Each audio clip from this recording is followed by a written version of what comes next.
Boa noite, doutores, doutoras, sejam bem-vindos a mais uma aula aqui. Continuaremos aí falando sobre o Estatuto da Criança, Estatuto não, pessoal.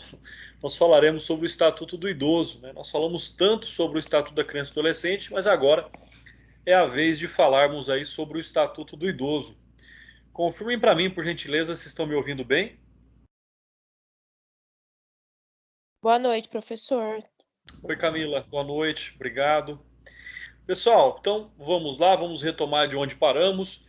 Primeiramente, peço desculpa aí por ontem, infelizmente eu não pude estar aqui virtualmente presente, mas a aula foi gravada e eu já encaminhei para vocês, né? Fiz uma aula mais rápida, até para que nós possamos retomar os assuntos aí, né, prevalecendo das nossas aulas virtuais, né, em tempo real.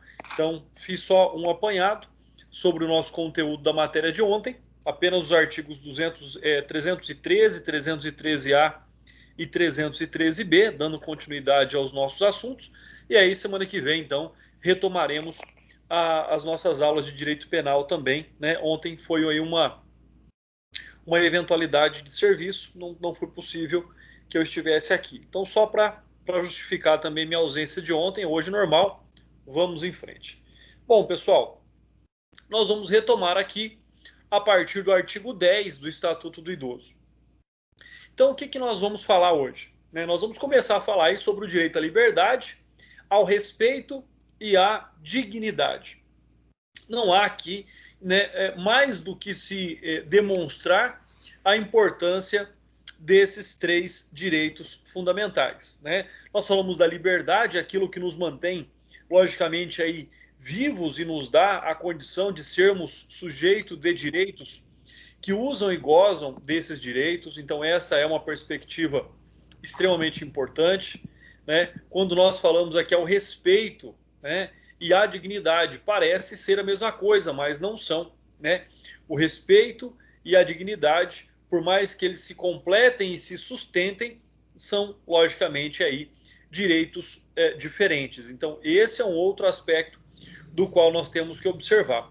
A redação do artigo 10, ela diz que é obrigação do Estado e da sociedade assegurar à pessoa idosa a liberdade, o respeito e a dignidade como pessoa humana e sujeito de direitos civis, políticos, individuais e sociais garantidos na Constituição Federal e nas leis. Então, vamos perceber aqui, né, que quando nós falamos em liberdade, respeito e a dignidade, eles são considerados aqui de modo separados, de modo individual. Né? E aí vem um outro aspecto importante, que é, como pessoa humana, sujeito de direitos civis, políticos, individuais e, voltando aqui, sociais. Então, ou seja, nós estamos falando, na verdade, de tudo aquilo que é garantido ao cidadão para que ele possa, de fato, fazer uso e gozo da sua cidadania. Tudo aquilo que move o indivíduo de forma mais plena, né? Estar inserido na sociedade, ser reconhecido como um membro efetivo dessa sociedade, né? E, logicamente, ter também ali sobre si os comandos da sua vida. Então, essa é uma questão extremamente importante. E nós já sabemos que a quem deve garantir o direito dos idosos é o Estado, né? Não se esquecendo das famílias e tampouco ali da comunidade e da sociedade como um todo. Então, todos esses aspectos são aí extremamente importantes, né? E o artigo 10, ele tem essa compreensão, ele tem essa expansão, tanto sobre direitos fundamentais garantidos pela Constituição Federal, só que mais que isso, se nós pararmos para observar,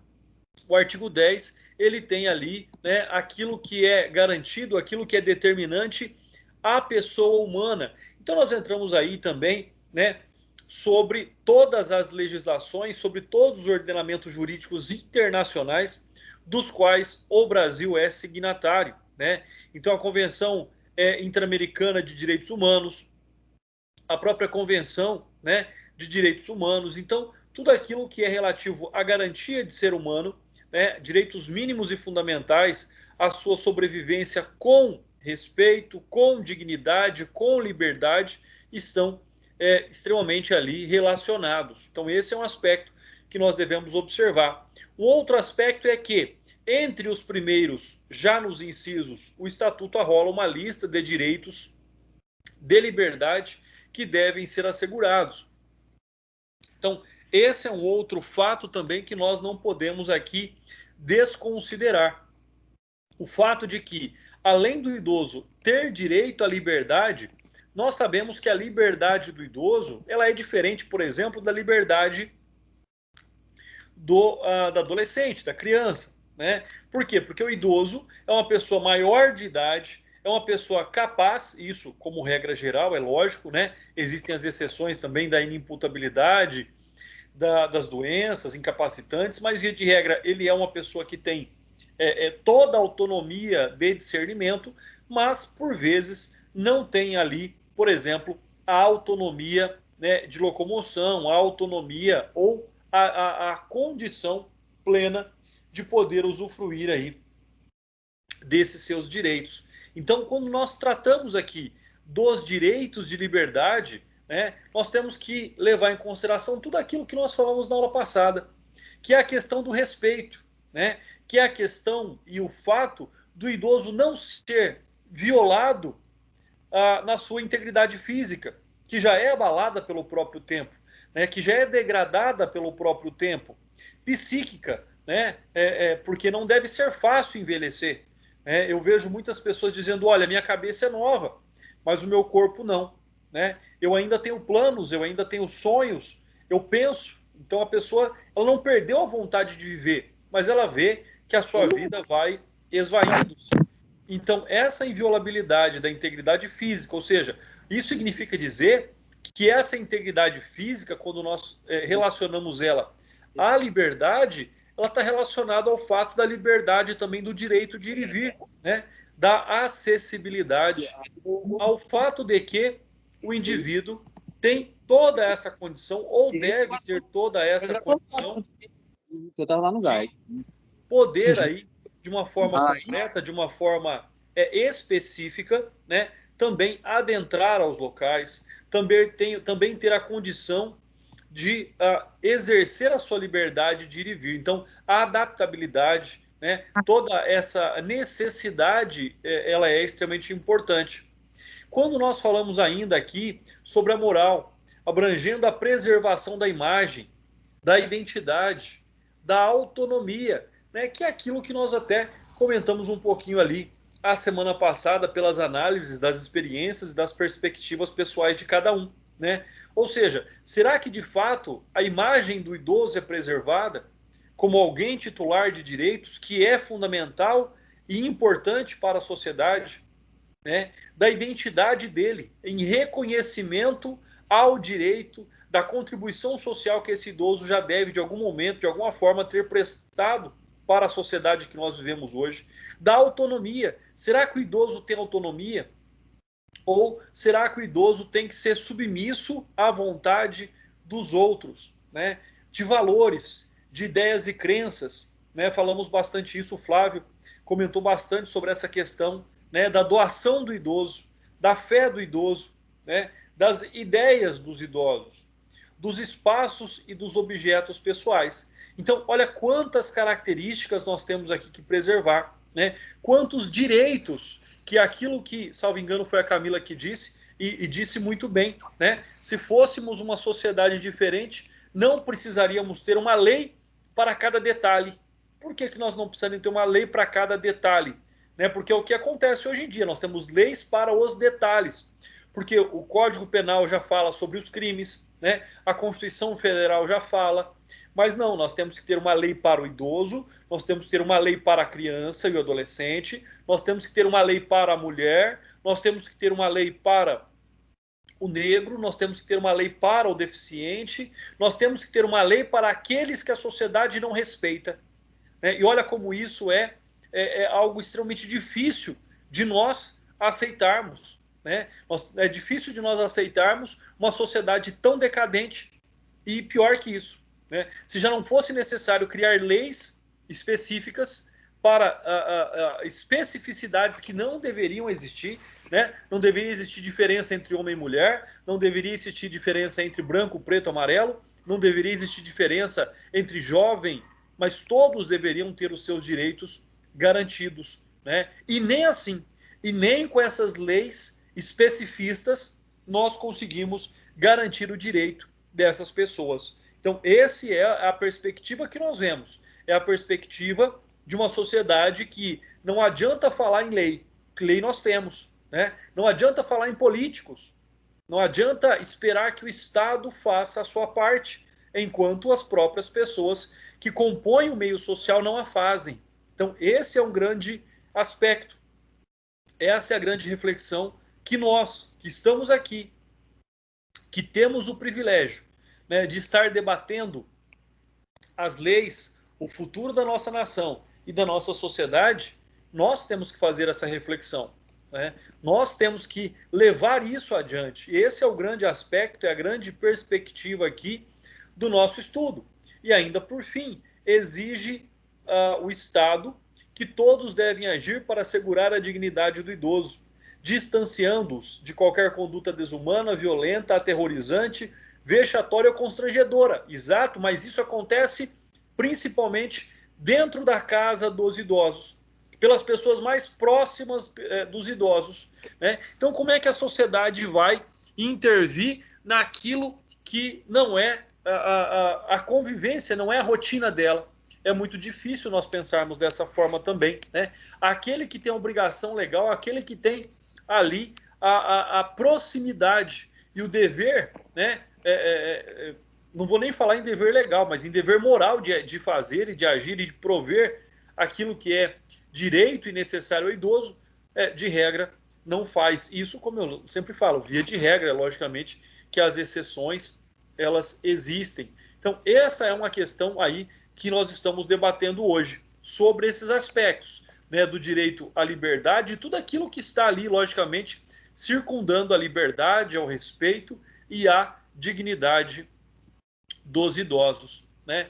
Um pouquinho melhor sobre essa questão ainda, aqui do artigo 10, é fazer a distinção, né? Quais são de fato os direitos relacionados à liberdade? Quais são de fato os direitos relacionados ao respeito? Quais são de fato os direitos relacionados à dignidade? Então é com base nessa perspectiva que nós temos que observar. Quando nós tratamos então de liberdade, nós estamos falando, como eu disse agora há pouco já, fazendo aí uma pequena introdução, né, do direito de ir e vir, estar nos logradouros públicos e nos espaços comunitários, opinião e expressão, crença e culto religioso, prática de esportes e de diversões, participação na vida familiar e comunitária, participação na vida política, faculdade de buscar refúgio, auxílio e orientação, né? Percebam aí o que eu vou dizer agora, por exemplo, com relação ao presidente dos Estados Unidos. Durante as eleições, o que eu ouvi era, olha, ele é muito velho, né? Ele não vai ter condição de conduzir a nação mais poderosa do planeta. Ou ele vai vir com pensamentos diferentes, e pelo contrário, né? Não estou aqui dizendo que é bom, que é ruim, que deveria ter ganhado ou não, mas ele tem pensamentos progressistas, ele tem atitudes onde se percebe até agora, pelo menos, humanas, onde visa aí garantir os direitos fundamentais dos seres humanos, né? Não vou abordar, logicamente, temas nacionais, para não criar aí o debate, não é o momento.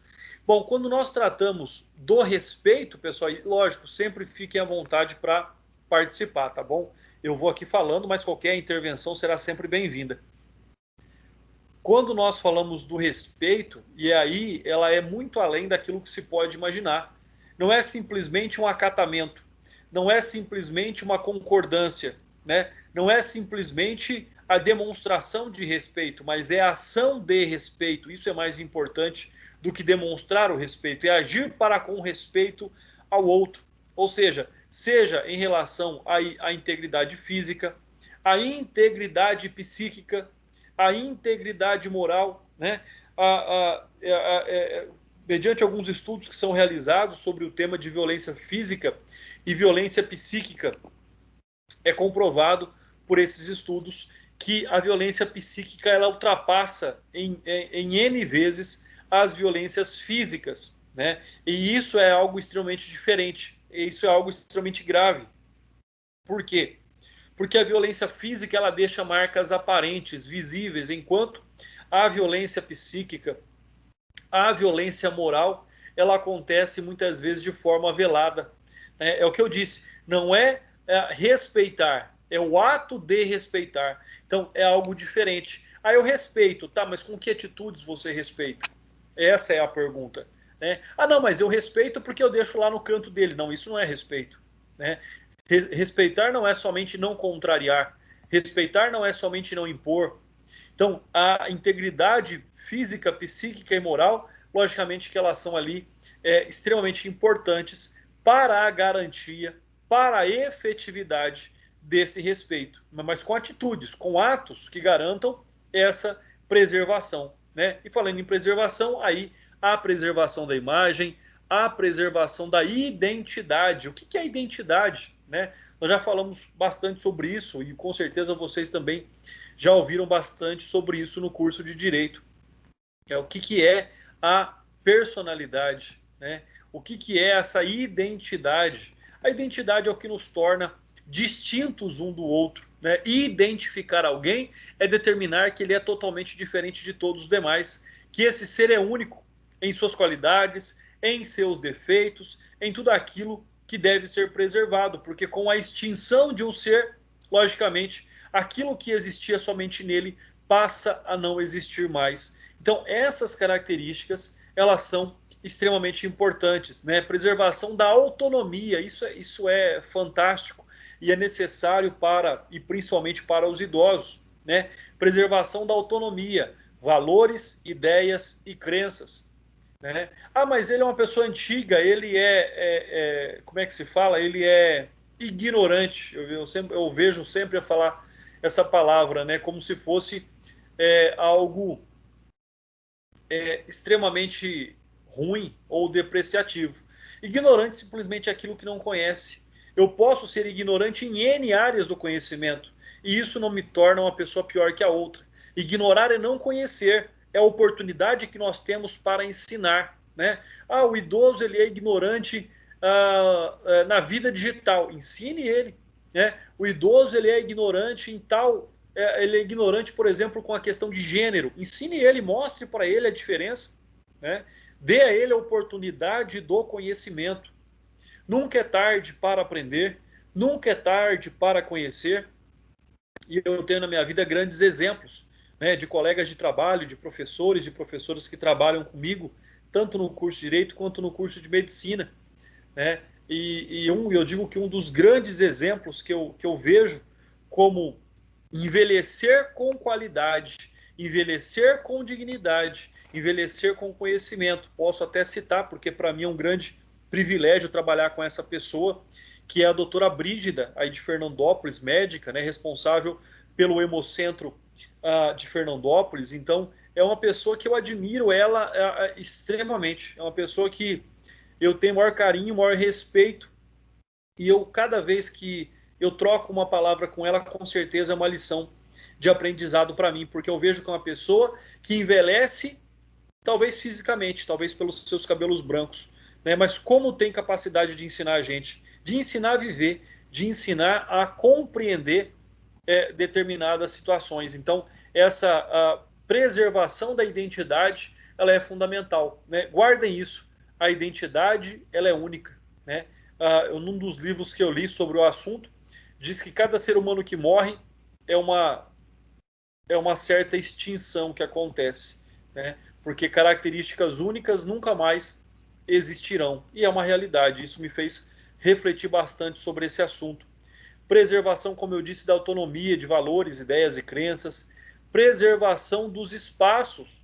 Pessoal, o espaço que uma criança precisa, o compartilhamento do espaço para uma criança é diferente do compartilhamento do espaço para um adulto, que é diferente do compartilhamento do espaço para um idoso. Quer ver? Vou dar um exemplo básico e simples para vocês compreenderem o que eu estou dizendo. Vou me usar como exemplo para essa questão de espaço. Tá? Quando eu era criança, a gente vivia entre os amigos, misturado, embolado, cheio de criança em casa, meninos, meninas, brincava e não se preocupava em ter o próprio espaço, né? A gente vai se tornando jovem, adolescente, nós vamos naquelas festas de peão, onde você quer ficar na arquibancada? Não, você quer ficar lá na arena, né, enfiado no meio de todo mundo, apertado, sendo esbarrado, sendo empurrado. Então, essa é a noção de espaço que você tem naquele momento. Você vai ficando mais velho, vou usar o mesmo exemplo aí da festa de peão, dos rodeios. Você quer já ir para o camarote. Você já não quer ninguém te apertando, você já não quer ninguém te empurrando, você já não quer aperto. Você vai ficando velho, você já não quer nem ficar no meio de muita gente mais, né? Aquele barulho demais já te incomoda, aquelas pessoas já te incomodam. Então, ou seja, isso é algo que é natural ao ser humano. Existem exceções, é claro que existem também, né? Mas é algo natural. Essa questão do espaço, cada vez mais a pessoa precisa de mais espaço, precisa de mais preservação do seu espaço. Esse é um aspecto extremamente importante, né? O idoso, muitas vezes, ele dorme mais cedo, ele acorda mais cedo, se passa da hora de dormir, já tem dificuldade para dormir, já toma mais remédio.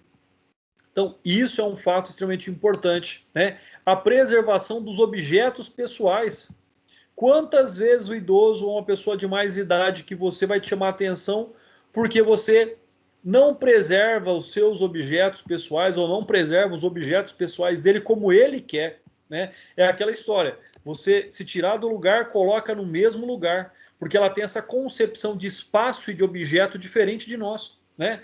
É aquela máxima, enquanto jovens, a minha bagunça está extremamente organizada e eu sei onde está tudo que eu preciso. Né? No idoso não é bem assim, pessoal. O idoso ele tem que saber que a hora que ele precisar de determinada coisa tem que estar no local onde ele deixou, do jeito que ele deixou, né?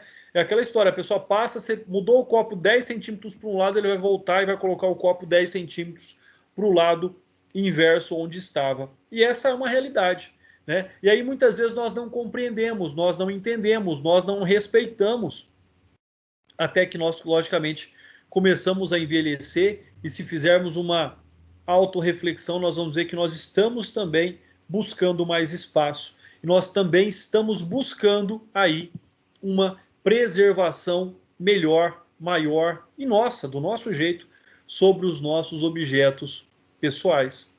Pessoal, até aqui tudo bem? Alguém gostaria de fazer algum comentário para que eu possa passar para o próximo? Tudo tranquilo, professor. Tranquilo, professor. Pessoal, vocês discordam de alguma coisa que eu disse? Porque eu também falo um pouco sobre as minhas perspectivas pessoais. É vendo os pais, é vendo os avós envelhecerem, é nos vendo também, né? Aos 20 somos de um jeito, aos 30 somos de outro, aos 40 somos de outro, né? Enquanto solteiro, enquanto pais, enquanto casados, né? Tem alguns que se divorciam e voltam a ser como eram na adolescência, na infância. Então, assim, é algo que nos segue, que a gente tem que ter essa percepção, né, da qual nós vamos aí mudando. É bem isso mesmo, André. Vai chegando a fase que você chega no lugar, você só procura um lugar para sentar, né? Nós estamos já quase aí, viu? Se não tiver lugar para sentar, eu não vou, né? É bem assim. É mais ou menos isso. E já foi-se a fase, né, dos blocos de carnaval, dos Oba da vida, Santa Fé do Sul tinha muita festa, né? Então, assim, é aquela que você passava a noite virado e passava 5 dias festando. Agora não, peraí, já não é mais bem assim, né? A gente vai sair para comer, a gente vai sair para um local que possa ficar muito bem acomodado, mais, né, confortável, né? Que não tenha o som muito alto, que a gente consiga conversar. Então a gente vai mudando um pouquinho as nossas perspectivas. Imagina, se já mudamos até aqui, o quanto mudaremos com mais aí, né, 30, 40, 50 anos. Então, para alguns aí, 60, 70 anos. Então, ou seja, essa é a grande perspectiva da vida, o quanto vamos mudando. E o problema é, a pessoa mudando num meio que não reconhece as suas mudanças, tudo fica mais difícil, tudo fica pior, né? Tudo fica mais complicado.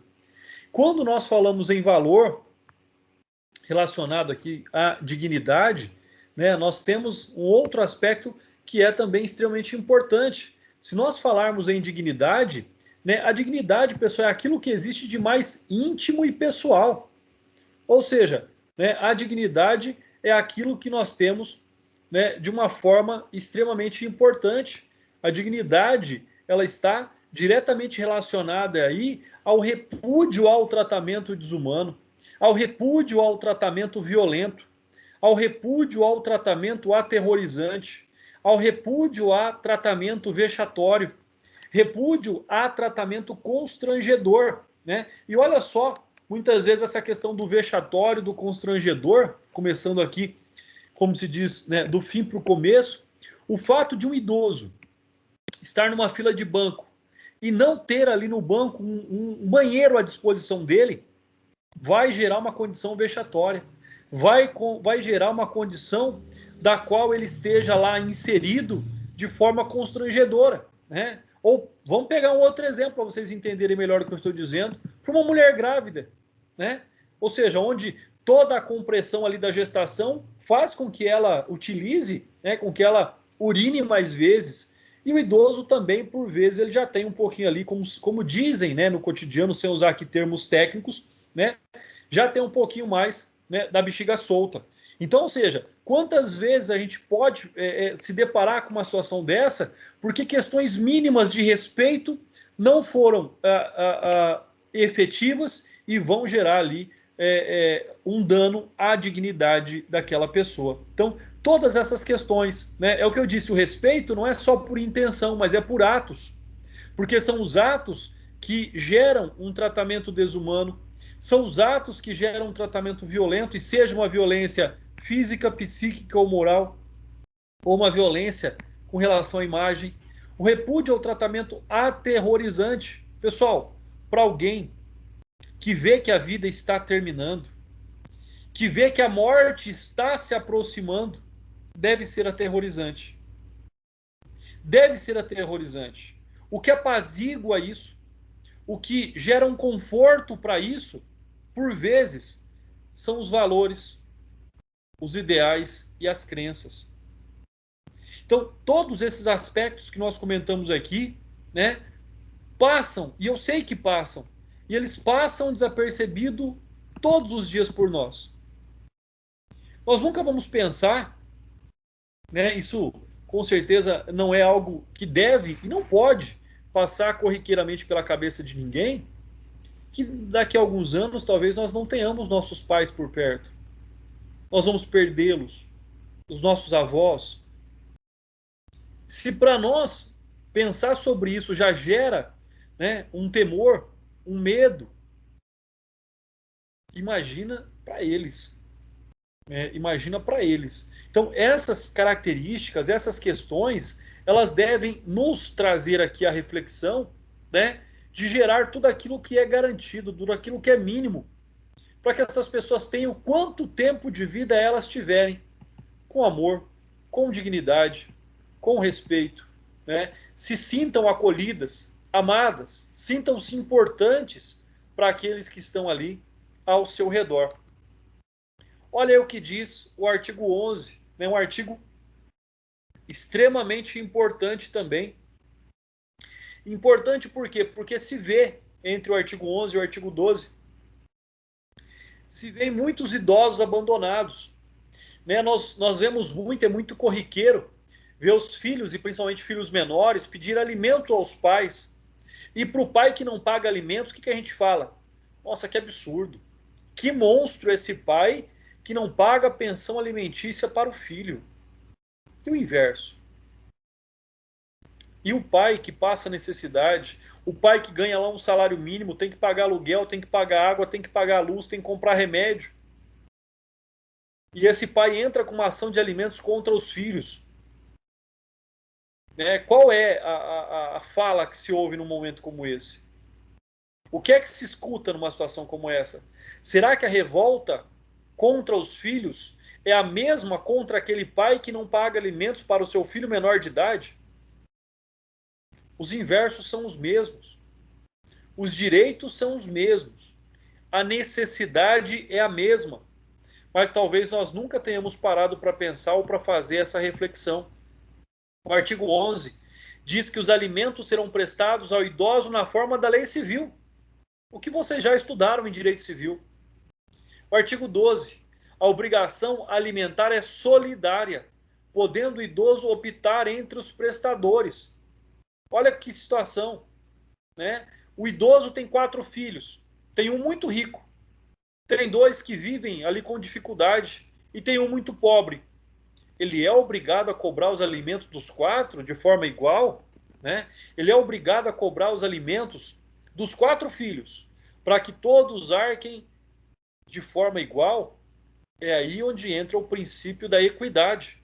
Eu já entrei com uma ação dessa natureza. A idosa entrou com uma ação contra os filhos para que eles prestassem alimentos. E cada um prestou na forma que pôde. Uma simplesmente passava as noites com ela, porque ela não tinha dinheiro para pagar. A outra, que morava longe, que era mais rica, né, pagava uma cuidadora para ficar durante os dias. Então, ou seja, e se essa senhora quisesse entrar só contra essa filha mais rica, poderia.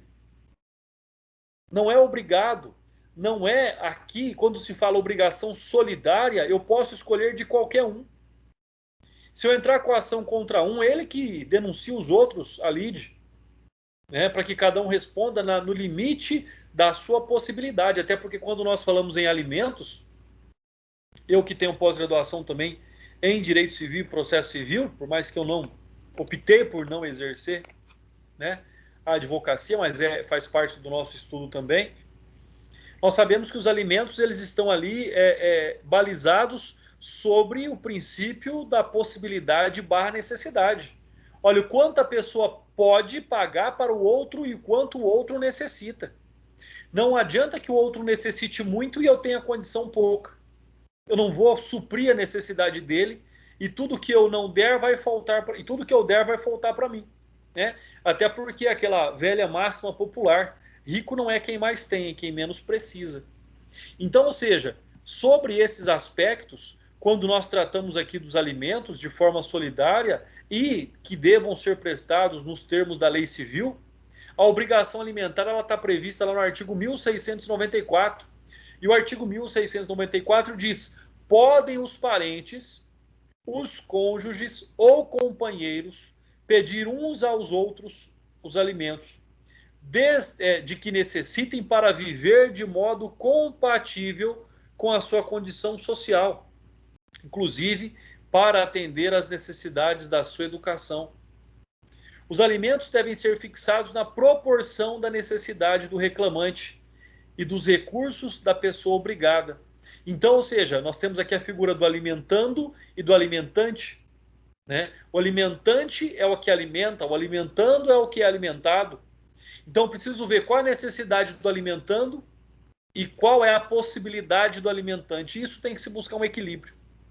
O artigo 1696 diz que o direito à prestação de alimentos é recíproco entre pais e filhos e extensivo a todos os ascendentes, recaindo a obrigação nos mais próximos em grau uns em falta dos outros, né? Por isso que quando nós falamos de alimentos e os pais não podem prestar alimentos, pode-se entrar com a ação contra os avós, né? Aqui todos os ascendentes. Ô, André, Então, oi, Camila. sabe uma coisa que eu venho observado muito nessa pandemia? Sim. É que em muitos casos, né, porque o desemprego está muito grande, a taxa de desemprego, são os avós que estão sustentando as casas, porque os filhos estão desempregados. É uma realidade. Por quê? Porque ele tem aposentadoria, né? Que é pouca, Sim. mas todo mês cai. É bem isso. Na hora que a coisa aperta, vai correr no colo do pai, da mãe, do avô. É assim que funciona. Sempre foi e sempre será assim. Isso não vai mudar também, né? Só que na hora de preservar, de garantir, de respeitar, de proteger, não é isso que acontece. É o que nós falamos semana passada também. Muitas agressões são relativas ao dinheiro. Recebeu a aposentadoria, começa a pressão, começa a agressão, até que o idoso dê um pouquinho de dinheiro que ele tem para a pessoa, para que não sofra agressão física, para que tenha um pouco de paz, prefere passar fome, né? Mas ter paz, porque vira um tormento a vida da pessoa, só porque recebeu aposentadoria naquele dia. Essa é uma outra realidade também. E como é? Tem uma... Oi. Eu trabalho no cartório de registro civil e agora, esse tempo atrás, a gente registrou muito óbito de pessoa idosa. E a gente se depara com uma situação que, tipo assim, os filhos, a pessoa que vai registrar o óbito, que é parente, não está preocupado que a pessoa morreu, não está triste, não está sentindo. Está preocupado com os bens que ficou, com a herança, só com isso. E a doutora andou reparando lá na certidão qual que é o maior índice da causa-morte?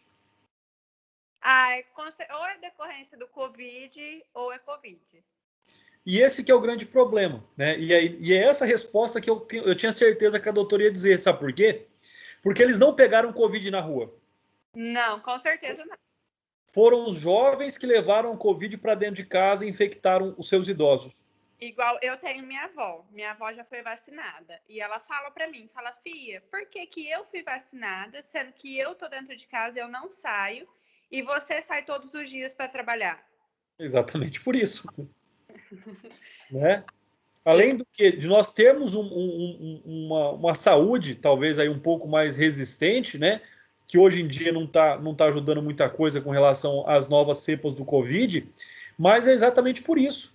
É porque, em razão da fragilidade deles, em razão da necessidade deles e em razão da falta de consciência de muitas pessoas, eles são as maiores vítimas. Pessoal, sábado e domingo passado, eu dei uma voltinha de carro aqui na rua, eu achei que tinha acabado a pandemia. Né? Os lanchinhos, os barzinhos aqui da avenida, todos lotados. Não tinha espaçamento de mesa, estava todo mundo aglomerado, estava todo mundo junto e todo mundo sem máscara. Aí o que acontece? Vamos ser realistas aqui, todos nós. Aí, uma pessoa daquela que tem lá seus 18, 19, 20, 25 anos de idade, porque não dá conta de ficar dentro de casa, eu estou entrando em depressão. Aí tem que sair para a rua, né? Tem que se aglomerar, tem que se expor a risco. Aí, se ela ficar doente, mas ela tem uma capacidade, uma perspectiva melhor de vida. Então, vamos tirar o oxigênio do idoso, coitadinho, que ficou lá dentro de casa e foi infectado pelo parente, muitas vezes, né, que foi visitar, ou por um neto, ou por alguém que sai para a rua e pega o Covid e às vezes nem apresenta sintoma nenhum, vai tirar o oxigênio do velhinho para dar para esse moleque ou para essa menina que estava lá aglomerado no boteco, no barzinho. Essa é uma outra realidade que nós estamos cansados de ouvir. E vai falar o quê? O comércio precisa abrir, pessoal. Eu tenho certeza que precisa. E eu não sou contra o comerciante trabalhar. Não sou mesmo. Eu defendo a pessoa tem que trabalhar. Né? A proteção da economia, ela, logicamente, que ela não vem aí acima da vida. Só que ela também não impede. Trabalhar não impede que a pessoa possa também se preservar. O problema, muitas vezes, não é o empresário, são os consumidores. O empresário ele é punido pela falta de consciência dos consumidores. Esse que é o grande problema. Ô, André, sim, vamos um pouco mais além. Situação de pandemia. Isso vai ser um problema e a gente não sabe até que ponto que vai essa consequência psíquica e social no mundo. sim. Eu venho estudando muito numa área, eu gosto muito de criminologia. E venho fazendo vários cursos, né? E eles sempre focam na questão de se você o oprimido o opressor um dia foi oprimido, na questão que cada vez se aumenta mais essa questão da falta de humanidade, dos problemas psíquicos, de psicopatia e tudo mais, psicoses. Sim. Então, o que vai ser da sociedade no futuro se a situação só está piorando? Se a falta de respeito está cada dia maior, se as pessoas, eu até entendo que não está fácil para ninguém, só que a partir do momento, eu vou dar um exemplo aqui em casa, eu tenho uma avó com Alzheimer, que meu pai e uma tia minha dividem os cuidados, né, porque é complicado, além de ter cuidadora, tudo. Então, assim, você sai de casa, meus pais têm acima de 60 anos, eu volto, eu posso estar passando para os meus pais, tudo bem que eles estão vacinados, eu tenho uma avó idosa, eu tenho outro avô idoso. Se eu não ser capaz de pensar na minha família, nas pessoas que eu vou conviver, que respeito eu estou tendo, que amor que eu estou tendo, o que vai ser desse amanhã? E esse é o reflexo olhando só para dentro da casa da gente, né? A gente não tá nem pensando no próximo, no vizinho, no cliente, nas pessoas que não têm o nosso sangue. Sim. A gente está olhando com afetividade. Olha quando não existe essa atividade, essa afetividade. É um olhar micro isso, né? A gente não está olhando no macro. Então, assim, é aquela história. Vamos pegar para o que você está comentando. Olha só. O que é o normal? O normal de usar máscara, né? Todo mundo critica usar máscara. Pessoal, em qualquer momento da vida, tendo pandemia ou não, a pessoa está gripada, a pessoa está espirrando, a pessoa tá com coriza, ela tem que usar máscara para não contaminar o outro. O problema da máscara não é para não ser contaminado, é para não contaminar o outro. Mas quantas vezes você está no local, a pessoa espirra, que aquilo vai para tudo quanto é lugar. Não põe nem a mão na frente. Olha, é a questão do respeito. É a questão do mínimo. De educação.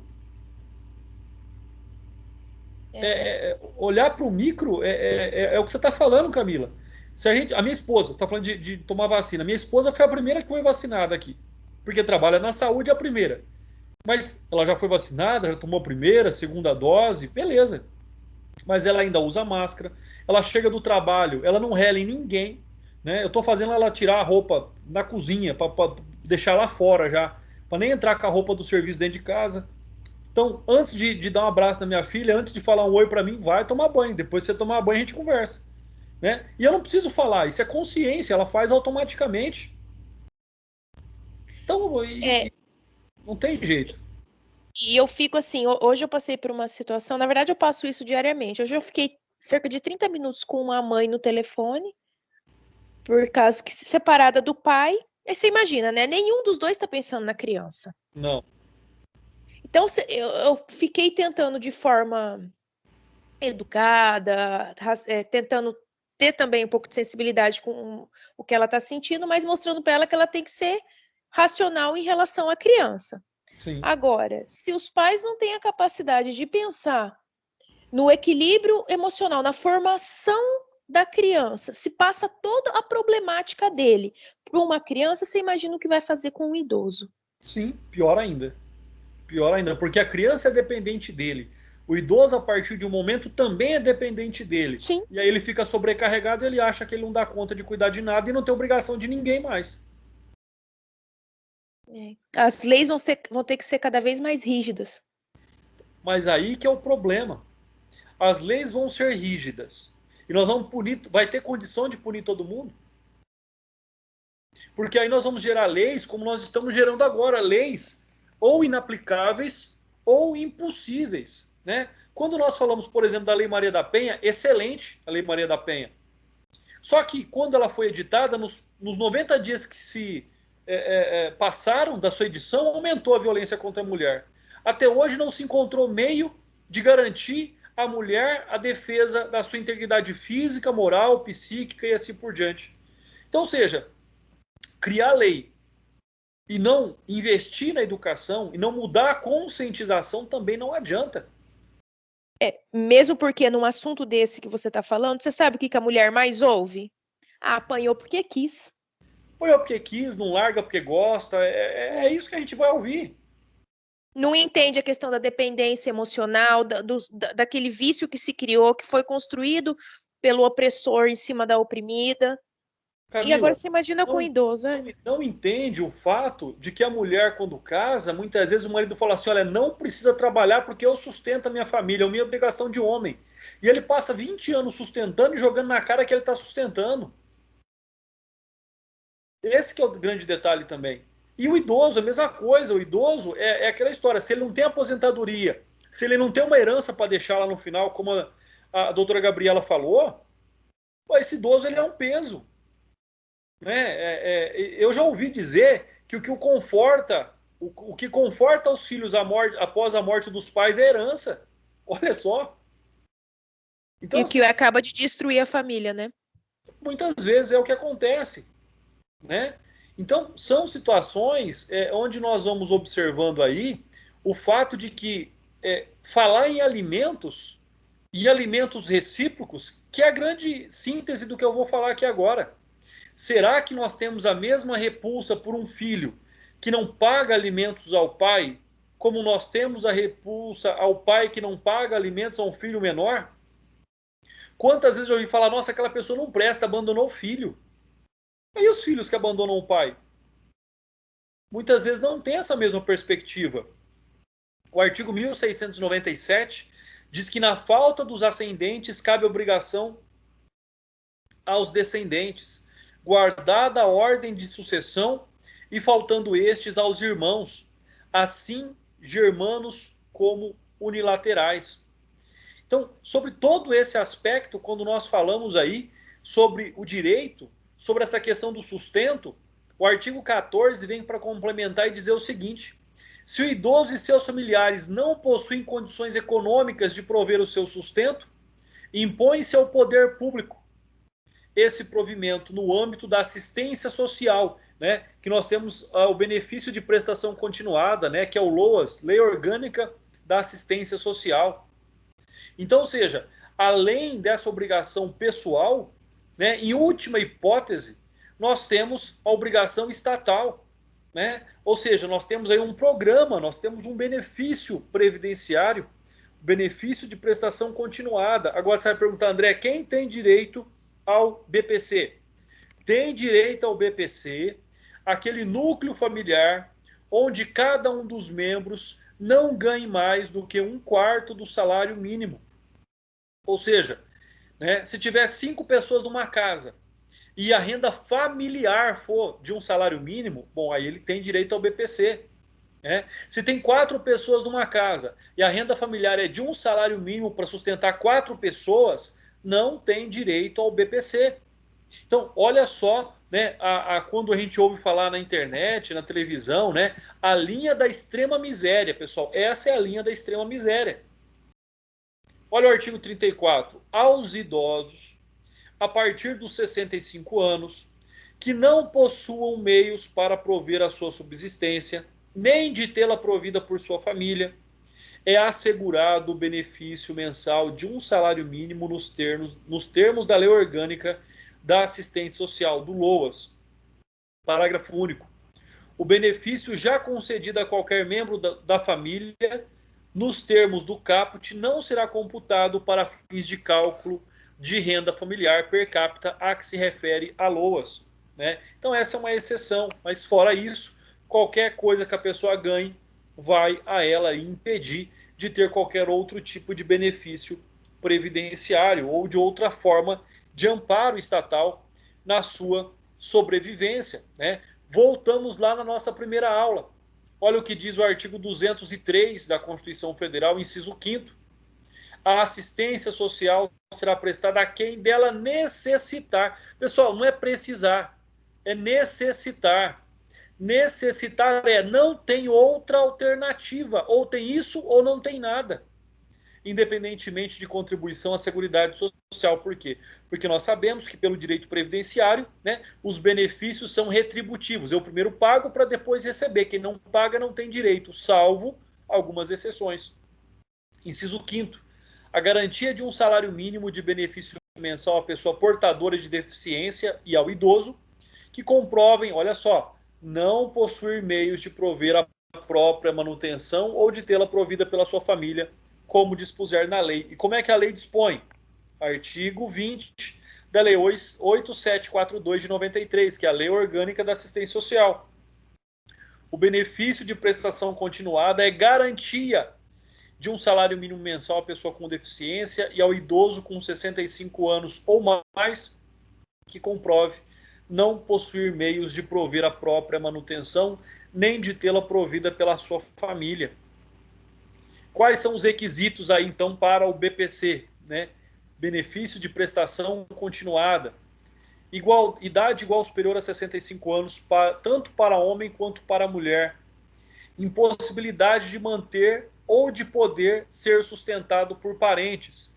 Renda per capita inferior a 1/4 do salário mínimo mensal, né? Durante a pandemia do Covid-19 será de meio salário mínimo.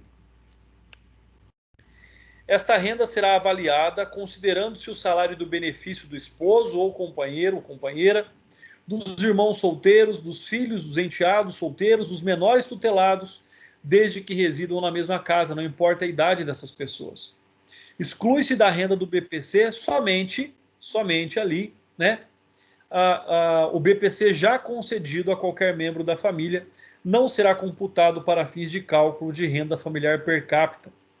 Por se tratar de benefício assistencial transitório enquanto perdurar a situação e não previdenciário, não é um direito adquirido, não é necessário ter contribuído para o INSS para ter direito a ele. No entanto, este benefício não paga o 13º salário e não deixa a pensão por morte. Se morrer, o benefício extingue, ele é personalíssimo. E mais, né? Se houver uma causa, uma constatação de que a renda da família aumentou, ultrapassa aqui 1/4 do salário mínimo nacional per capita, corta-se o benefício também. O requerente não pode estar recebendo nenhum benefício previdenciário, senão não tem direito ao BPC. Né? Fiquemos atentos aí, mesmo que o idoso esteja em condição de acolhimento em instituições de longa permanência, né, ILPI, não terá prejudicado o direito ao benefício de prestação continuada. Então, muitos idosos que estão lá no ILPI, né, no lar dos idosos, têm direito, né, o próprio lar dos idosos, o próprio lar dos velhinhos entra com o pedido para que eles recebam, para que ajude, logicamente, ali na manutenção, né? Tal ponto é muito cobrado em concursos públicos. Olha, vocês vão observar aí, no caso de defensor público, né, de Rondônia, concurso 2017 aplicado pela VUNESP. Foi considerada errada a seguinte alternativa: acerca da Lei Orgânica da Assistência Social, no que se refere ao benefício de prestação continuada, é correto afirmar que é devido na condição de acolhimento em instituições de longa permanência, prejudica o direito do idoso ou de pessoa com deficiência a sua percepção, suspendendo-se até que cesse a condição de abrigado de tais beneficiários. Olha só, vai contra o próprio dispositivo legal da lei orgânica. O Estatuto do Idoso ainda diz o seguinte: para tanto, o Estatuto elenca uma série de deveres destinados a toda a rede de saúde, né? Vamos falar um pouquinho sobre a saúde do idoso. Quando nós aqui observamos um pouquinho da saúde do idoso, né, logicamente que nós temos aquela mesma rede de atenção, de prevenção, como nós temos, por exemplo, para as crianças e para os adolescentes, né? Então, olha só, cadastramento da população idosa em base territorial, atendimento geriátrico e gerontológico em ambulatórios, unidades geriátricas de referência com pessoal especializado nas áreas de geriatria e gerontologia social, atendimento domiciliar, incluindo internação nos meios urbanos e rurais, reabilitação orientada pela geriatria e gerontologia para redução de sequelas, fornecimento gratuito de medicamentos, órteses, próteses e outros, vedação da discriminação do idoso nos planos de saúde em relação à cobrança de valores diferenciados em razão da idade, atendimento especializado aos idosos portadores de deficiência ou com limitação incapacitante, né? Nós tocamos agora há pouco no fato, por que a idosa toma a vacina primeiro que vocês que são jovens? Porque eles têm prioridade. Eles já têm uma saúde fragilizada. Então, eles têm prioridade. Por quê? Só porque são idosos, só por isso. Tanto é que na vacinação do Covid, né, não se leva em consideração, por exemplo, ali, nenhuma hipótese, nenhuma situação que gere a comorbidade à pessoa. Ah, eu tenho diabetes. Não, vai tomar quando for a sua idade. Ah, eu tenho tal doença, eu tenho câncer. Não, você vai tomar quando for a sua idade. Então, ou seja, simplesmente em razão da idade, né? Simplesmente em razão da idade, eles já têm direito à prioridade no atendimento em saúde também, né? Olha só o que diz aí o artigo 15, parágrafo 5º. É vedado exigir o comparecimento do idoso enfermo perante os órgãos públicos para postular serviços públicos que lhes são assegurados. Pessoal, a comprovação lá, a prova de vida. Não é obrigado o idoso ir lá. Para tanto, deverá observar o seguinte procedimento: quando o atendimento for de interesse do poder público, deve ser empreendido esforços para o atendimento chegue até a residência do idoso fragilizado.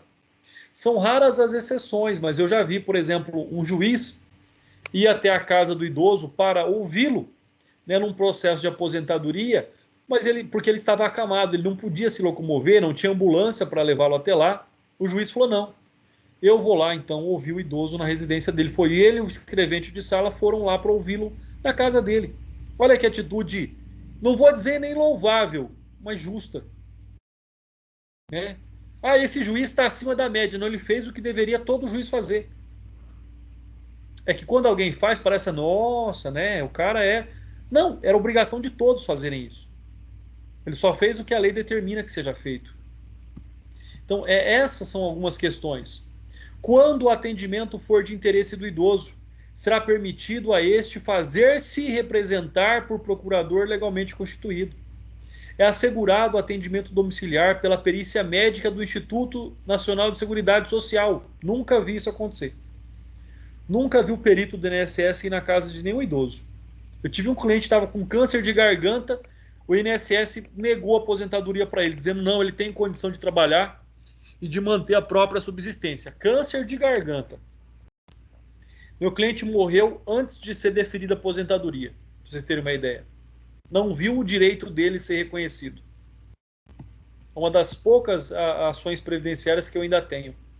Pelo serviço público de saúde ou por serviço privado de saúde, contratado ou conveniado, que integre o SUS para expedição de laudo de saúde necessário ao exercício de seus direitos sociais e de isenção tributária.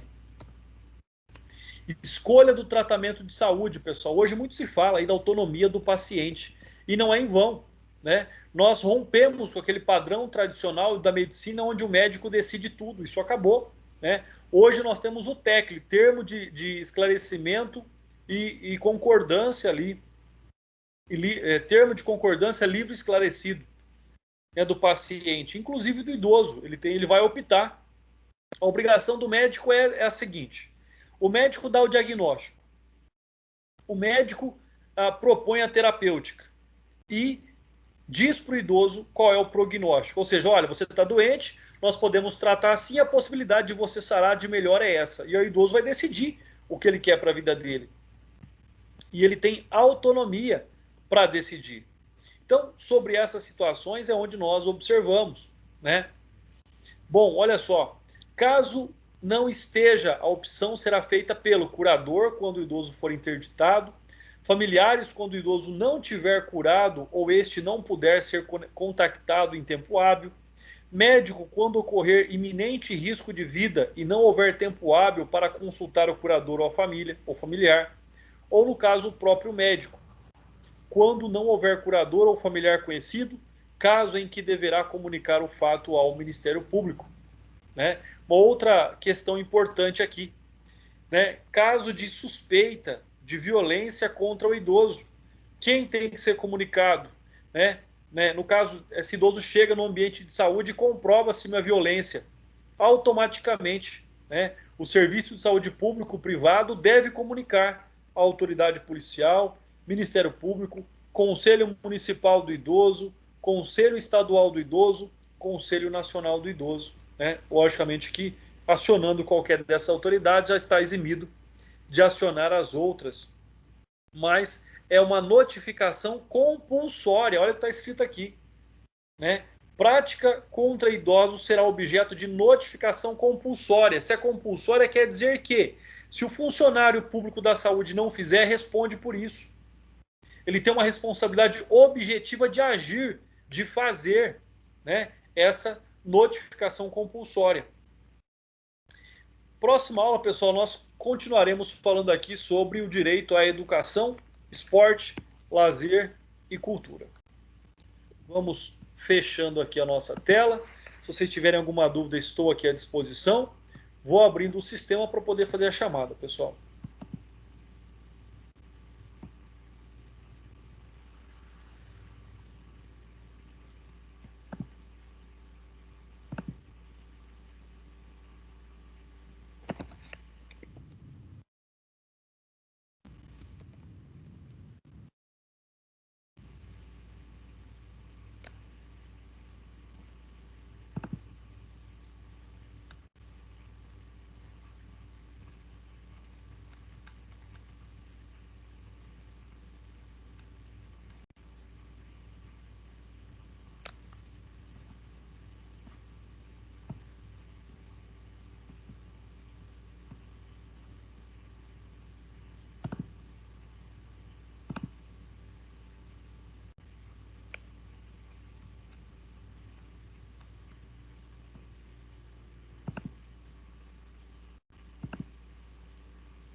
E nós achávamos que a pandemia ia acabar o ano passado, hein? Até o Vai final do ano saber até Pois onde é. vai. até o final do ano tá tudo bem. Começo do ano a gente começa tranquilo, tudo novo. Pessoal, eu tava vendo, pela minha idade, se eu for esperar para tomar a vacina, só pela idade, faltam 8 meses ainda. Mas eu É. tô nessa linha também, viu, André? Vocês vão tomar só ano que vem, vocês mais novos aí. Ai, o que que eu fiz? Porque nem a vacina da gripe tá podendo, né? O professor antes tomava logo, né? Eu tomei a da gripe porque eu fui na farmácia e paguei, porque Eu paguei também, foi o que eu fiz. Porque Vocês nem esperaram. isso. Eu fiz o cálculo da quando eu vou tomar a vacina, daqui 1 ano e uns 40 dias. É. por aí. pra O vocês doutor terem Alexandre mandou pra gente o o site link que faz do o cálculo. né? Ó, então, se for dessa forma, o primeiro semestre de 2022 vai ser online ainda. E detalhe, né? O governo, o Estado querendo voltar às aulas de tudo quanto é jeito presencial, sendo que o que é público não tem muito menos estrutura, né? Camila, esse é o maior absurdo que eu tenho ouvido nos últimos meses. O maior absurdo. Sem nenhum padrão de segurança para professor, para aluno. Onde eu vi que voltou aí, né, a minha irmã é conselheira tutelar. A escola vai ter um protocolo de biossegurança. Ela foi lá na Não tem escola. nem dinheiro para isso, André. Ó, não tem dinheiro e não tem boa vontade também algumas escolas, porque você vai lá ver, não, vamos fazer. Primeiro dia faz, segundo dia faz, terceiro dia tá todos os moleques correndo, né, com o nariz escorrendo e com as máscaras daquele jeito. Então, e não tem gente para ficar fiscalizando. Moleque, põe a máscara, moleque, não chega perto. Como é que faz isso? Não tem nem como. Não tem, porque se você fizer isso, você não está se protegendo também. Não tem jeito. Pessoal, vamos lá. Alice Mayra. Presente, professor. Maravilha, obrigado, doutora. Annelise. Obrigado. Aparecido Rodrigo.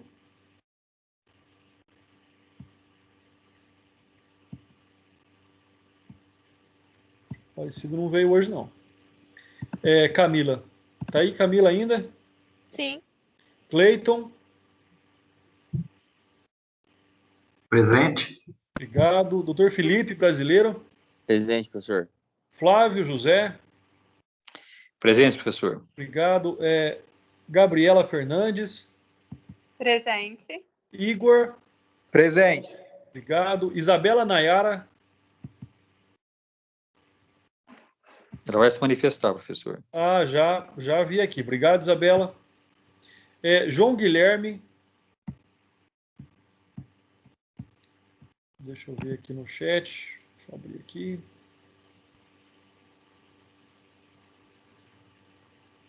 João Guilherme. Guilherme acho que não tá. João Vitor. Presente. Muito obrigado. Lígia. Presente. Muito obrigado. Luci. Presente. Obrigado. Marcela. Presente. Marciano.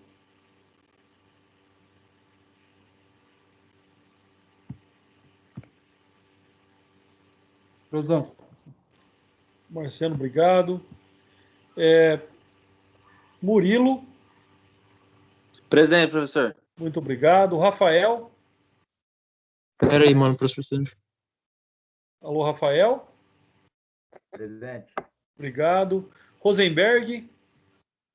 Presente, doutor. Obrigado pela aula. Obrigado. Muito obrigado. Ruiter.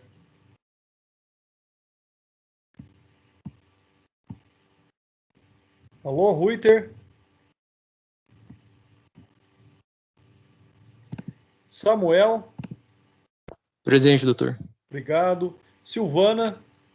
Presente. Muito obrigado. Tawane.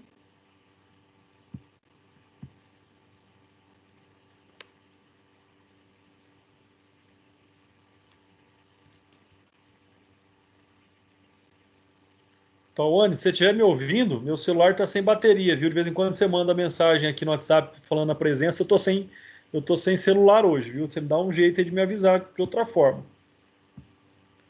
Aparecido se manifestou aqui, vamos lá. Muito obrigado.